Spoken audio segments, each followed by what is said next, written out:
The Flying Thunder God is an exceptionally powerful jutsu that allows the user to teleport instantly to a place that he has marked. It's the signature jutsu of Minato and also an important jutsu in Tobirama's arsenal. It was even created by him and perfected by Minato, but still a powerful jutsu nonetheless. It also looks very cool, especially when Minato does it. Using his special kunai, teleporting, doing those cool poses and all that. It's a great jutsu, nobody denies that. And because of that, a lot of people ask themselves, why didn't Naruto learn the Flying Thunder God? It was his father's jutsu, wouldn't it make sense for him to do so? I mean, he learned the Rasengan, which his dad created. Why wouldn't he learn the Flying Thunder God, which his dad mastered? As a matter of fact, there are several reasons why Naruto never learned it. So let's begin by talking about the out-of-universe reasons why Kishimoto never gave Naruto from a very practical perspective. First of all, the jutsu would make Naruto way too powerful. If he was already completely busted by the end of the series, giving Flying Thunder God to Naruto on top of everything he got would simply make writing battles for Naruto to fight a nightmare because he would be too powerful and challenging him will be almost impossible. Just think about it, anytime Naruto is about to get hit by anything remotely dangerous, he could just teleport away. He was already one of the fastest characters in the series, had the Sage of Six Paths Sage mode, and he could teleport with Flying Thunder God? Imagine him using that offensively and defensively at the same time, it would be insane. And challenging Naruto, the main character in fights, would be a very difficult task. And we know that shonen protagonists must be challenged. They must face difficult challenges. If Naruto was always having very easy times fighting even the strongest opponents, then things wouldn't have been good. Also, just think about it. If Naruto had gotten this in the beginning of the arc, for example, this would have undermined his new KCM upgrade. And when he fought against Jubito with Minato and Tobirama using the Flying Thunder God, if Naruto could use the Flying Thunder God, there would be a lot of overlap there, and the jutsus wouldn't really be very useful because everyone has the jutsu, so when everyone has it,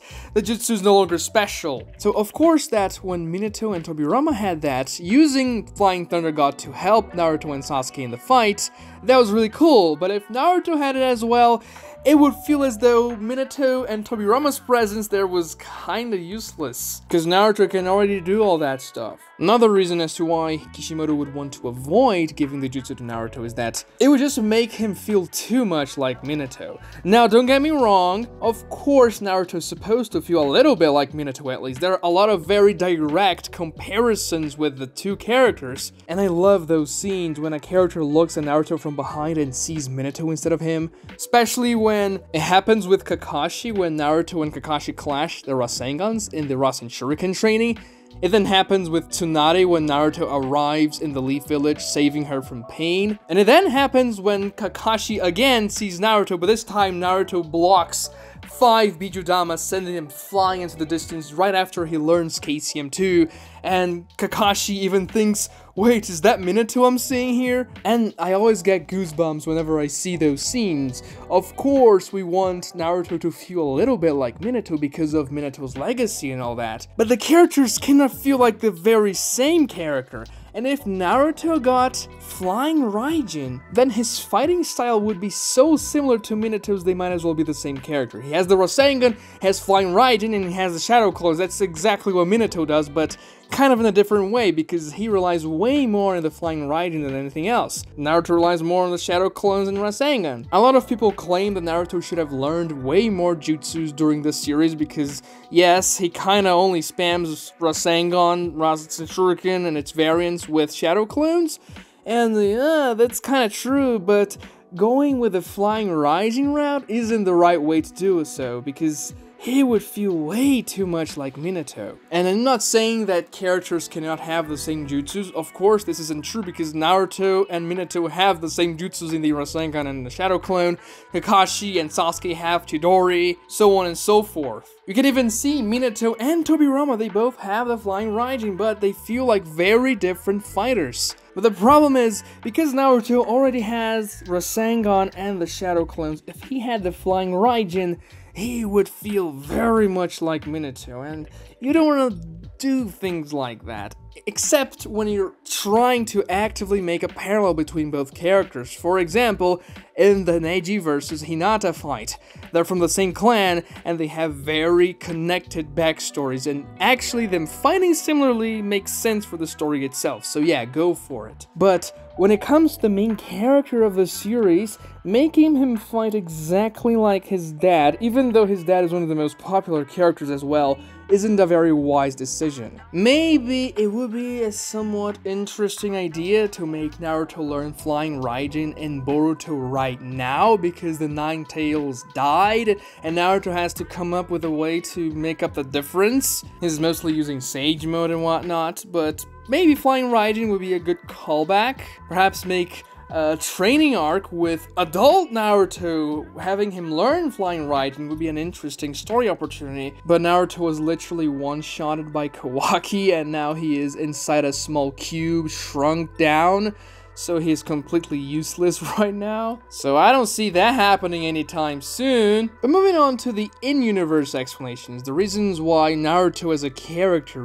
wouldn't learn the Flying Raijin, well, they're also easy to explain. Of course, the jutsu would be a very powerful boost to Naruto's arsenal, and he would be a beast with it, but it's not easy to learn the Flying Raijin. We see other characters using the Flying Raijin other than Tobirama and Minato when the guards of the Hokage used it to take the Mizukage to the battle against Madara. All three of them had to combine their powers together to use one single charge of Flying Raijin, a very ineffective way of using the jutsu mid-battle. Now, of course, the utility of taking someone else, teleporting this person across the world is very big. Even if you have to join your hands together, it's not practical at all for battle. The Flying Raijin was powerful for Tobirama and Minato because they could use it by themselves and spam it. And you can see the three powerful jonins that trained their entire lives to be the bodyguards of the Hokage, and they were taught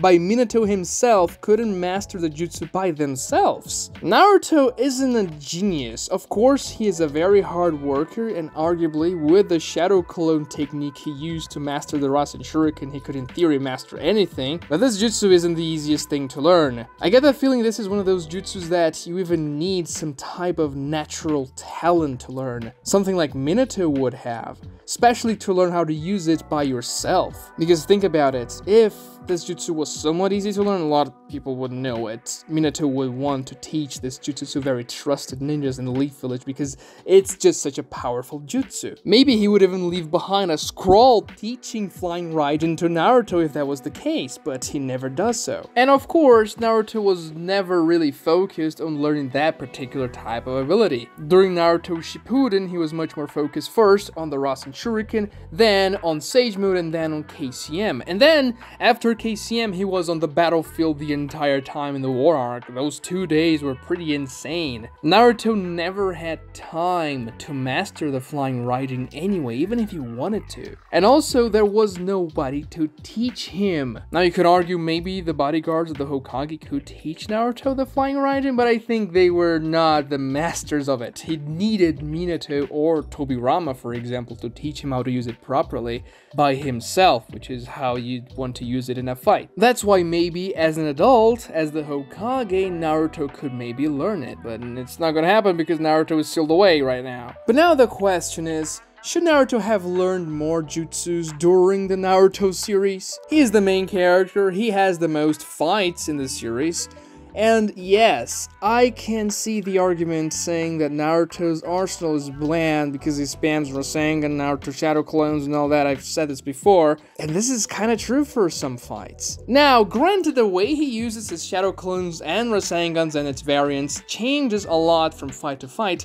I never think Naruto's fights get boring per se, but having more variety to his arsenal would be beneficial for the character. Especially after the time skip, having Naruto learn something else other than a slightly bigger Rasengan would have been good for the character, because he feels kinda weak after the time skip, even though he isn't really, because he's learned a lot about just being a ninja, having much better taijutsu, weapon usage, better understanding of tactics in the battlefield. His evolution feels lackluster compared to Sakura or Sasuke's evolution in the time skip because he just learns a slightly bigger Rasengan and the other stuff is really not that flashy. But if Naruto had learned the Flying Thunder God in the time skip, that would have broken the series. Naruto would have been way too powerful. He could have been taken on the Akatsuki members by himself just after the time skip, which doesn't make sense for the story. Because we see Minato just with Flying Thunder God was able to counter Kamui, which is the strongest jutsu any Akatsuki member is gonna have. And yes, Naruto wasn't as powerful as Minato in that point if you take Flying Thunder God out of the equation, but still you get the point. Naruto would be far too powerful. Things would have been broken. There's a reason why Kishimoto treated Minato as the most powerful character of all time in the beginning of his series, and he just had Flying Thunder God. And then Minato got retconned out of being the strongest character, but anyway, he was still a very powerful ninja. So yes, give Naruto a couple more jutsus after the time skip. Maybe some wind-style jutsus, not the Rasen Shuriken, but some smaller wind-style jutsus, having learned one nature transformation,